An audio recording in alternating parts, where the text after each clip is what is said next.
Islamic उम्मा की leadership के ऊपर कई सारे देश जो हैं, इंडोनेशिया एक पावर सेंटर है, पाकिस्तान एक दूसरा पावर सेंटर है, सऊदी अरेबिया तीसरा पावर सेंटर है, ईरान चौथा पावर सेंटर है, टर्की पांचवा पावर सेंटर है। तो इतने सारे पावर सेंटर्स हैं।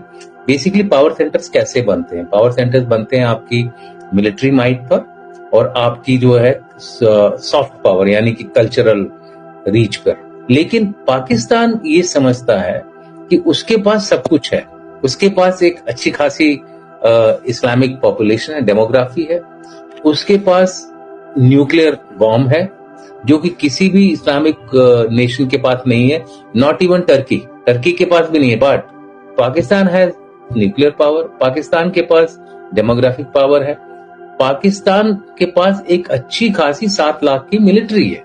अब 7 लाख की जो मिलिट्री है वो एक छोटी मोटी सेना नहीं है, it is fairly large and in ranking of power, global fire power वो 9वें स्थान पे आते हैं। सो एक तरह से आप देखिए दे आर जो मुनीर है वो बहुत ही चालाक आदमी है, बहुत ही शातिर दिमाग है उनका, और वो जो है चीफ ऑफ डिफेंस फोर्स है। फोर्स का मतलब वो कमांडरों का, एयरफोर्स, आर्मी, नेवी, तीनों का बॉस है वो। अगर आप फुल एनालिसिस मेरा देखेंगे तो आपको ये क्लियर हो जाएगा